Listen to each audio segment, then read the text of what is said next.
Thank you. Thanks all for staying, and thank you all for making the trip. This is a celebration of Joachim's films of the Oslo trilogy, but I think it's really meaningful to have both of you here as well, Renate and Anders. Thank you for having us. So I think I'm just going to start with a question about the trilogy, since we are celebrating it. I know that the idea, you didn't set out to make a third film in a trilogy. I'm wondering at what point you thought of it as possibly being related to the other two films. We never had a plan about it being, as you're absolutely right. It wasn't something when Eskil Vogt, my co-writer that I've written all the 5 features I've directed in collaboration with, we didn't have a plan. What I told Eskil was I wanted to get back to the spirit of Reprise, the first film we did together. Now, 15 years later, just trying to do something where it was more fragmented and playful and messy and taking risks about formal bits maybe that were quite different than other bits of the film. And so that was a part of, and also maybe being more shameless about talking about the types of characters and people that I felt I knew personally. So all of that was in play, but then I wrote it for these two, and when Anders read it, he said, "Listen, I feel that there is a thematic, and we can talk more about that, and you might want to add something on this, but that there was some sort of thematic thread between Reprise, Oslo, and this one." Yeah, I felt that this film had the narrative structure and the narrative spirit that Reprise had, but it was also a psychological portrait. So it felt like a mix between the two, and of course you have Oslo as the common scene, the common stage for these characters and these stories, but there are also themes that I find in common, these themes of ambition and the expectations that you have for your life and how that collides with reality sometimes, what your life ends up being. Did you think of this character as a version of Philip in Reprise? I mean, there's certain moments in this film, like I'm struck at towards the end where he talks about growing up in an age where culture circulates through objects, which is very much something that's felt in Reprise too, as a kind of young man's film, and this is sort of like that young man 15 years later in some ways. Yeah, that's a good question. For those who haven't seen Reprise, Philip is one of the protagonists in that film, which is about 2 friends, aspiring writers. Well, to me, Philip is a much more mysterious soul, and you don't really have access to his mind, and there's something wrong with him, it turns out. I mean, he has some kind of mental illness, whereas Axel, Julie's boyfriend, is a much lighter character.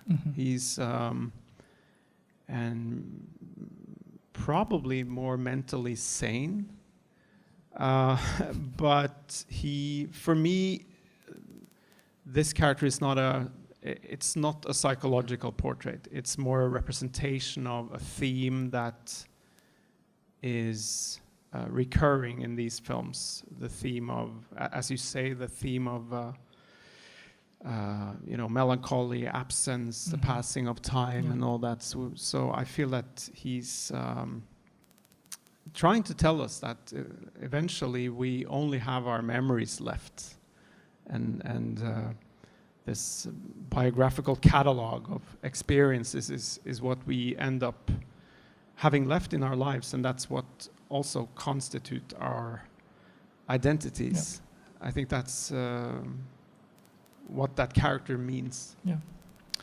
Joachim, you said you wrote the film for these two. Obviously, we know Anders from your other films, but Renate, you actually did have a small role in Oslo. So that was that when the two of you met? Yeah. It was, I did a weird audition that I didn't know how to send it, so I put it on YouTube, and I sent the link, and I never, ever took it off because I don't know how, so it's still there. Don't look it up. I just came home from my cabin and did some, I didn't think I was going to get it anyway.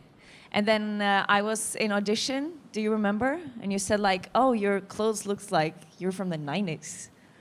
Do you remember? Did I say that? Yeah. No, I don't remember. I had a hat. Nice guy. Yeah. I'm a very, very nice guy in auditions.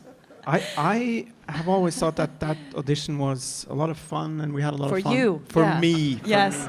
Always fun for the bully. No, yeah. And then I was on set. Yeah, but I had to be on set for 9 days because of the lighting. It was a sunrise. You So- keep saying lighting. It's the light. Because can I just make Sorry. this the same? We've been on the road with this film. Can I just like for once? I love doing this I'm- stuff. But you keep saying to me like now you say I've said you- that 300 times. I know. You keep like here's the distinction. Correct me if I'm wrong. I'm not first-hand English speaker. No, But when correct there's me a if I'm difference wrong. between a director that cares about lighting and that cares about light, right? I care about the morning sun being appropriately set in the scene. The lighting is the director goes, no, you got to do it again because that lamp was in the wrong place. You know what I'm saying? So anyway, we cleared that out. Yeah. Please excuse us. It's all in the family. Yeah. Anyway, yes, I did want to capture the morning light in Oslo, and you were on set 9 days. So please continue. I lost it. No, and then you have to correct me if I'm wrong, but also like I'm gonna continue. I won't like correct you. Oslo is really small, so like we met here and there because we did like I didn't do much movies, but you did, and we met. I did a little, and we met in offices like here, and we always ended up having this like conversations, existential conversations about life and love and everything. I don't know. It was. I was like, we were in tune on some themes, I guess. But yeah, my answer is becoming too long. No, not at all. But I read an interview where you said you had actually decided to step away from acting before Yeah. you got the script. Yeah, the day before actually, or not. Not the script because it wasn't ready when he called me, but I had this big moment where I let go because I felt it was very frustrating doing the productions I was in, like a few movies and films, and series, because I don't know, it wasn't like, it's not a lot of productions in Norway where no one in Norway does what Joachim does, and it's very rare that you have characters like this or like that are multi-dimensional. Yeah. And in theater, you never get to go anywhere because you work night and day and holiday. So I wanted to like live. So that I decided to quit, and then the day after he called me. Yes. And I'm used to that because I'm used to working with this guy who's a doctor and says every time we do a film like maybe this is the last one, and you know he's like the Norwegian Daniel Day-Lewis.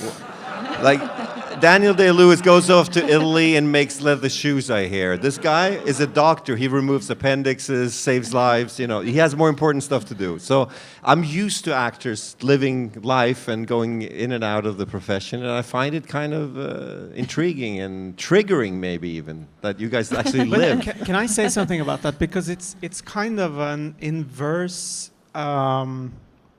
compliment to you.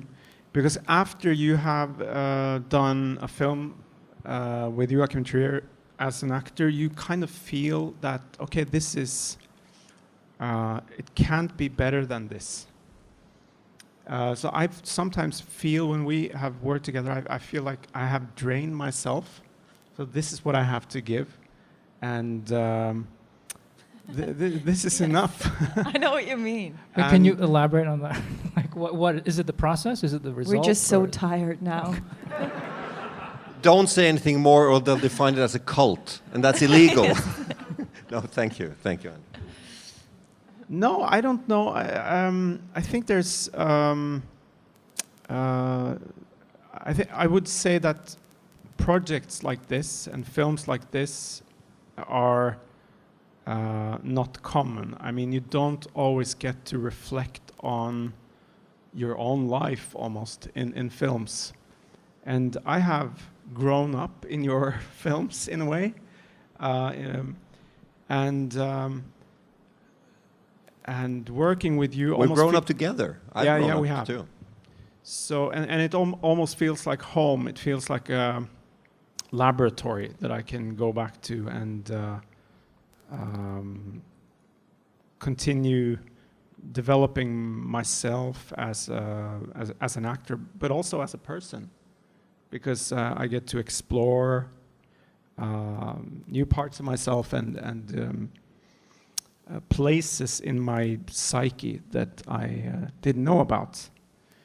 And sometimes I get the feeling after having done that, it feels like now I have to step back and do something else. I don't want to jump on a new project right away with somebody else. And that's a compliment. No, I'm taking it. Thank you. I'm curious to hear you talk about what's the atmosphere like on the set of these films. I think what's striking about Joachim's films is there's a kind of fluidity, but there's also a kind of density. They're films that are really full of ideas, they're full of life. And I'm just wondering, especially the Oslo films, what's it like to be making these films? Does the mood on the set match the mood of the film, the energy of the film? Yes. No, but I was in just that one with one line in the Oslo, but it was that was also my first film ever, and I was still in theater school, and I thought it was just a group of friends making a movie in a very serious way, but having fun, being very ambitious, but really going deep into the matter and what we were trying to do. And it never ever felt like that in any other productions. And going on to this set too was, you put on music and you kind of gave the vibe of what we needed that day. You like, this is also going to be a long answer. I can't okay. It's no, Joachim creates this culture on set where it is like a big group of friends making a movie. You get so close, everyone eventually you build trust between us, and you build trust between everyone in your crew, and everyone is so leaned into what we're doing, like really being serious about that this story matters, and that what we're talking about is very important, and we try to be like really honest with, this is what it feels like to be in love, and this is what my shame is, and this is what my sorrow is.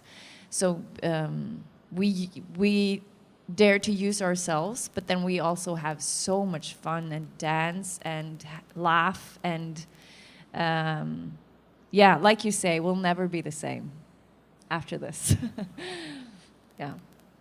I wanted you to, Joachim, to maybe talk about Eskil, who's not here with us, obviously an important collaborator for you, and also he also, with you, curated the rest of the series. So can you also go way back with him. You've known each other since you were young, right? Can you talk about that meeting, that connection?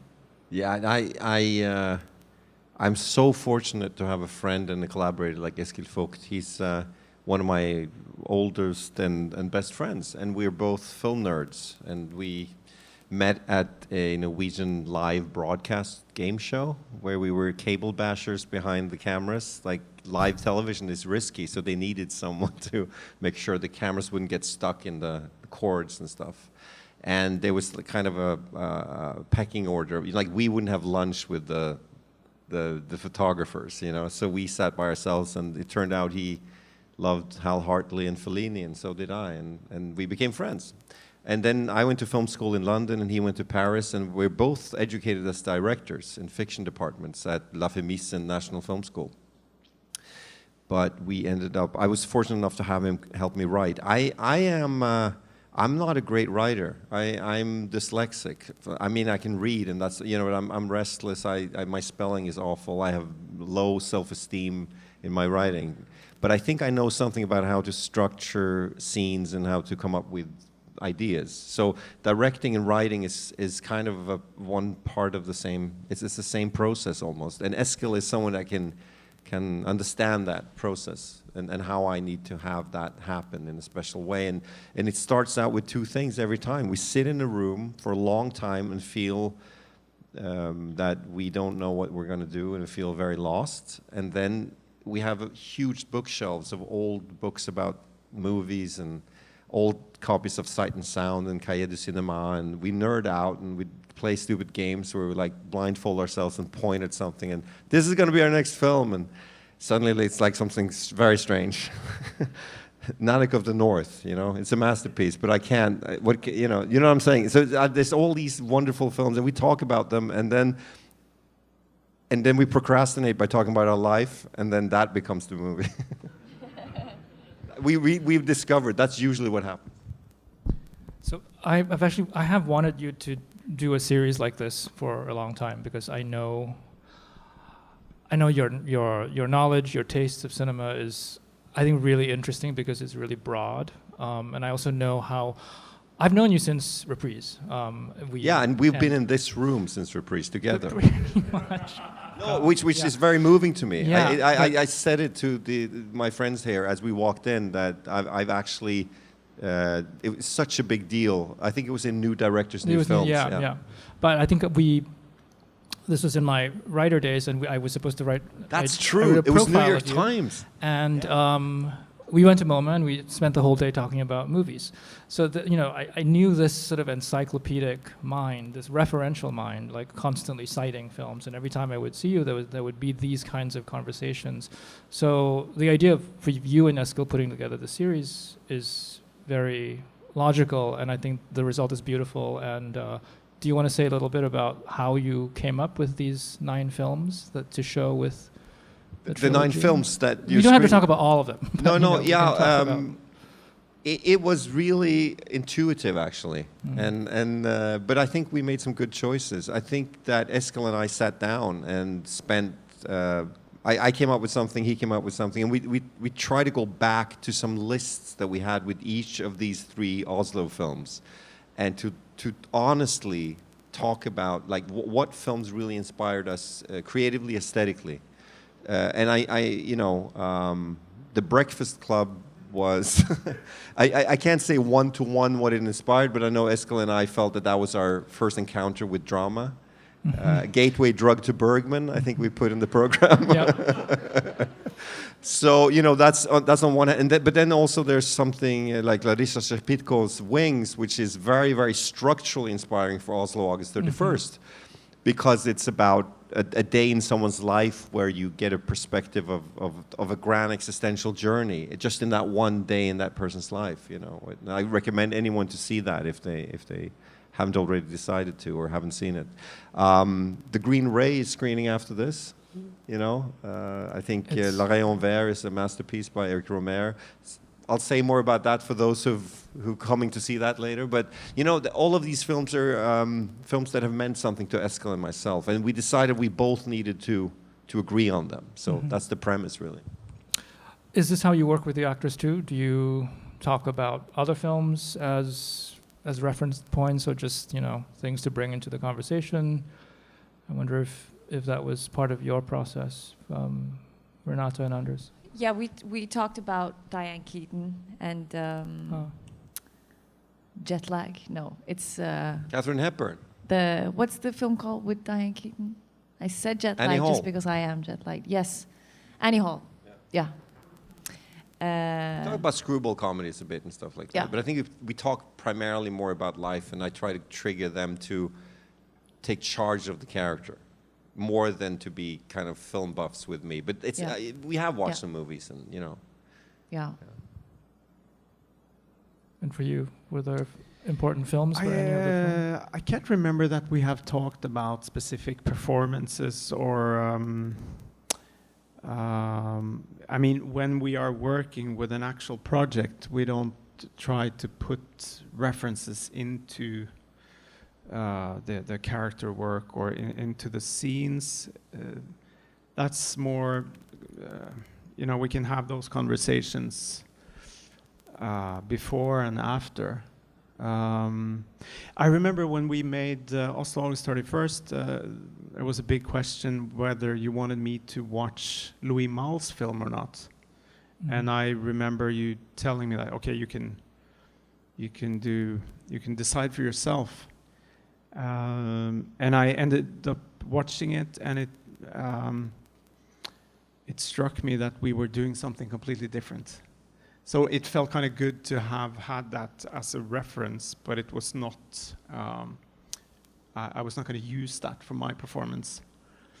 But since you're asking a specific question about craft, which this is, and the work process, I think we should share something about that. And I think we don't look for a way to emulate or look at something from the outside. It all has to be something that is an event in front of the camera that we don't really know what is until it happens. And we will prepare thematically and intellectually and talk a lot and make sure we've stretched and bent all of it and redrafted the screenplay even with Eskil. After I filmed the rehearsals we do and show it to Eskil, and we drop dialogue, you guys come up with some better wording sometimes, and we've been there, but we haven't done it yet. That's the distinction. So we explore it, but we haven't done it. And on the day, we gotta try to create an emotional discovery or an event. On the best of days, that's what happens. And in this film that you just saw, for example, like some of the dialogue scenes that happen at the hospital towards the end, that I think is some wonderful work that you both do. A lot of it is scripted, but the pacing and the structure, for example, when there's a long close-up of Renate, when you've just told him that you're pregnant, and you're trying to give her compliments, and there's like this moment when we just hold a close-up of you, and you're thinking about something, and you start laughing, and you Anders, as an actor almost, ask something that I didn't write. You say, what are you thinking about? And then you say, I can't take your compliment, and you start crying.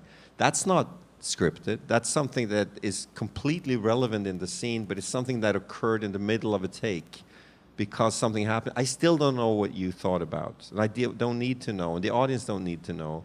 But I know as an interpreter of the scene that it's relevant, and I can imagine and fill myself into that void that you create. And the same when you're on the bench doing your monologue, Anders, about the physical objects. I know you very well. I know some of the things that triggered your reactions there. But I can't write, oh, and then he laughs, and then he cries, and all that stuff's got to happen. And some of those things are also what we call jazz takes, like special takes that where we free it up a bit more. And so again, the whole idea of arriving with a lot of rational ideas, but letting them go, that dynamic's interesting, I think.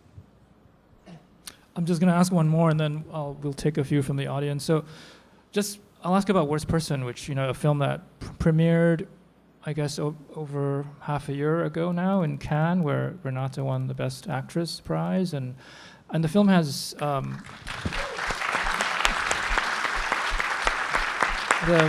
the film has circulated very widely, and I know that you've all traveled with the film. Anders, maybe not so much, given your other career. But you also won the Best Supporting Actor prize from the National Society of Film Critics a few weeks ago for this film. I'm just curious, just how you've overall, just the reception and how it has, whether you've noticed any differences from place to place, because you've shown it. It's opened in Norway, it's opened in many parts of Europe, and you've shown it to American audiences now. Whether anything has been striking to you about the range of responses to this film? I think there is some things that are seen as more progressive some places, like in Italy and Spain. They will ask about the taboo of not wanting kids, and that's important to them. and to have those conversations, but not so much in Norway. So I guess it's like I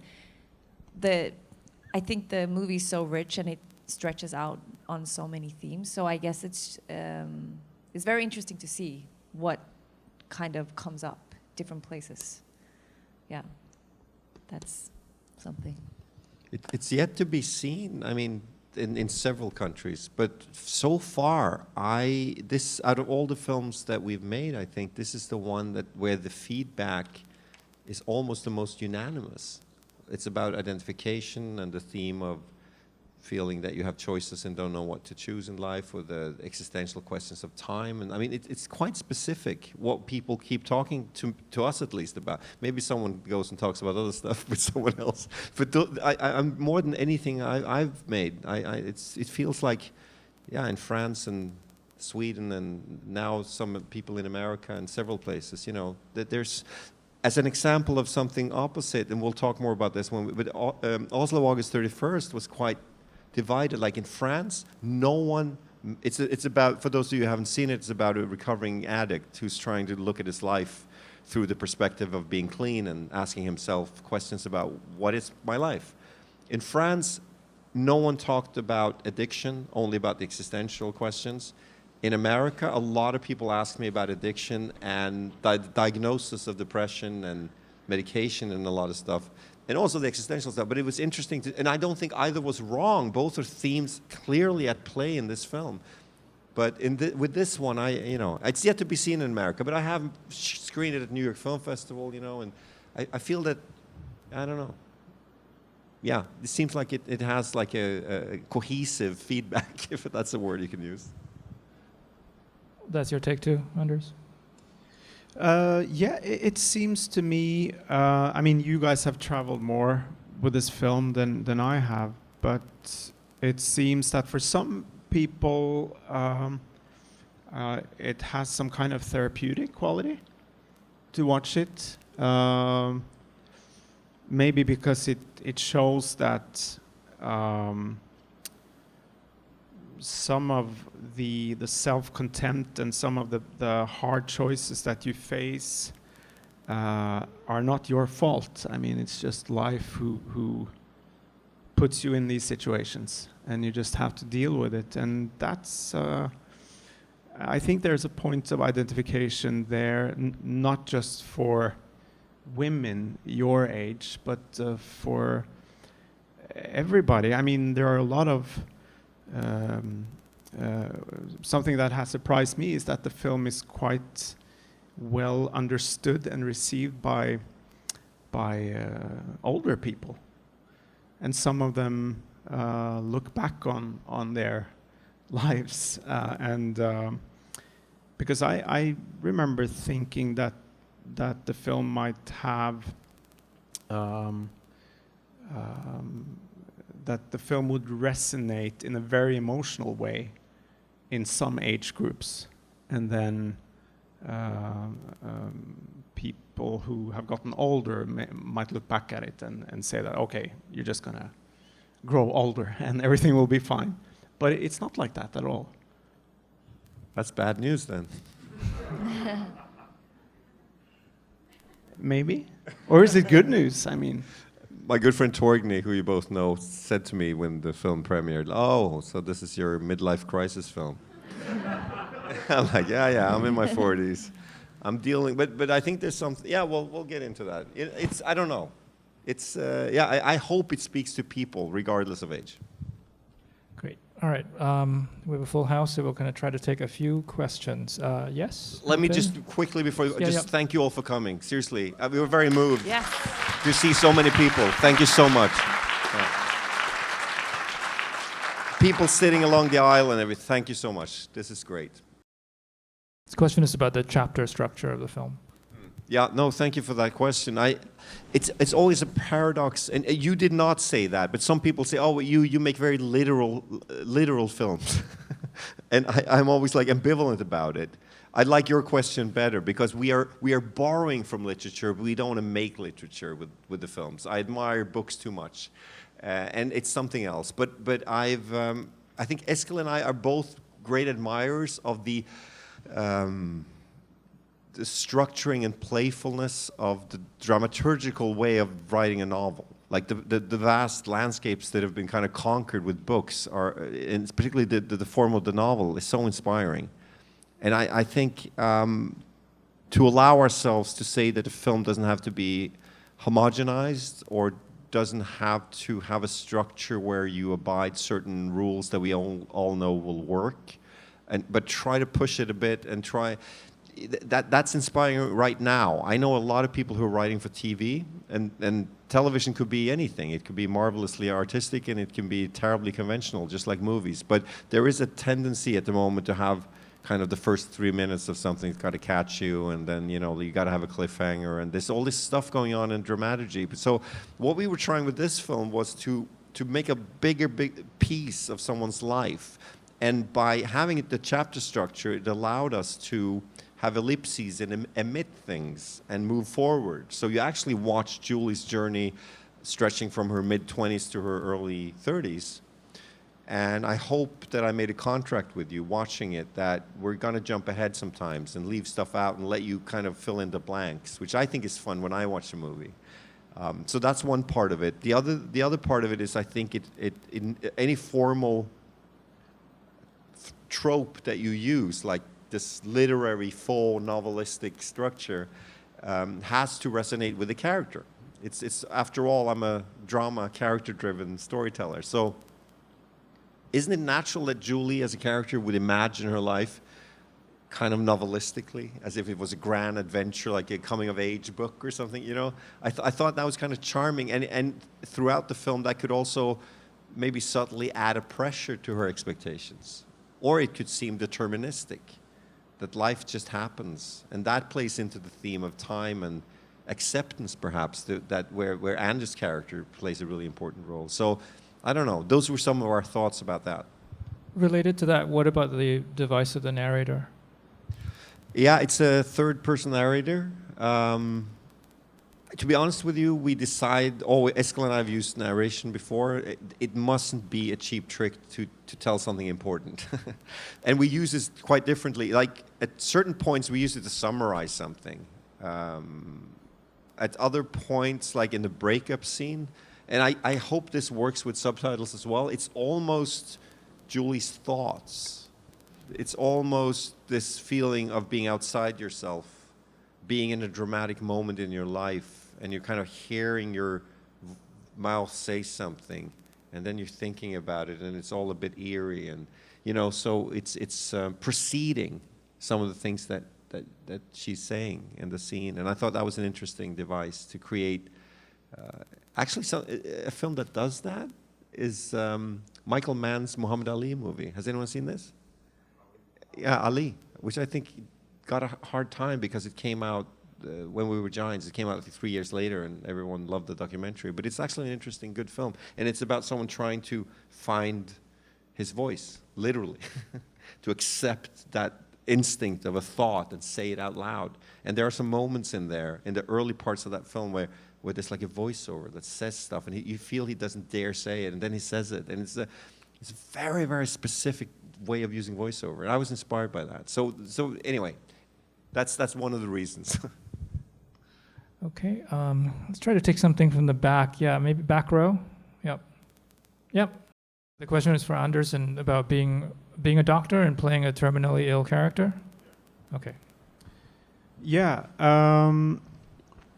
Thanks for the question. I think I had a much more intuitive approach to this character than to the other two characters in the previous films, where I did much research, and I had a thought that the more research I do, the more convincing will the character be. And that's partly true. I think you can build confidence through research, but at a certain point you have to just let it live, and just there are other things that are more important. I have met many patients in situations like this, so I feel like I have seen that. I know what that is, and I know that there can be variations. I mean, it's not the same every time. So that gives me freedom as an actor to do my own version of that. And then, of course, you have the script, so you have to adapt to that as well. But in fact, I didn't do so much research. I was just trying to. I try to make sure everything is like medically correct. But this time, I think the existential parts of his crisis was much more important, if that's an answer.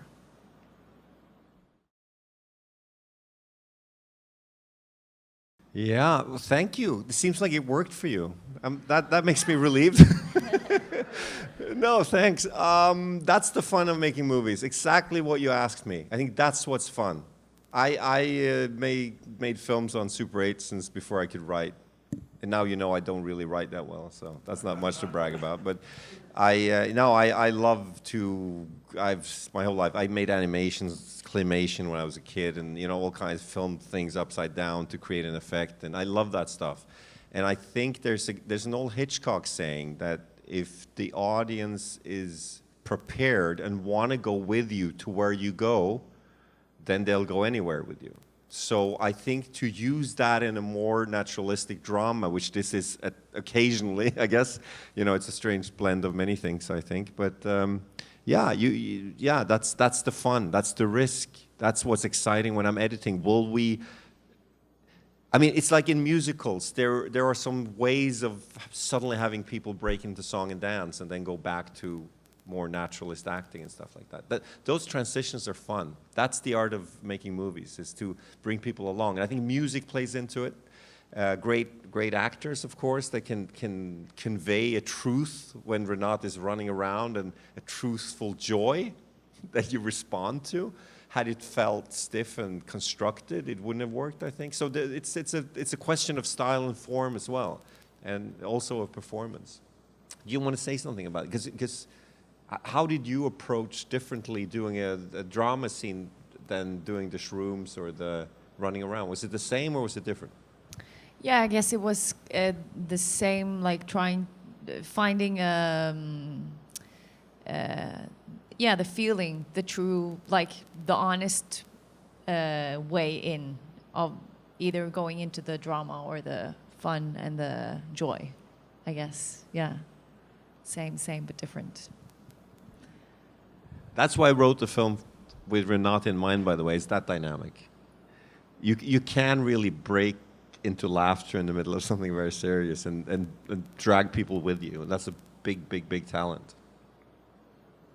Thank you. Yeah. Thank you. Okay, we will take one final question. Towards the back. Yes. Yep. I think the question was about the scene where your character's in the gym, and you see the TV interview, right? What was the question was about? What the character? So what that moment symbolized in the structure of their relationship or something? Did I hear you correctly? Yeah. Yeah. I'm a DJ. I can't hear anything on my left ear. I can only use my right. So okay. Yeah.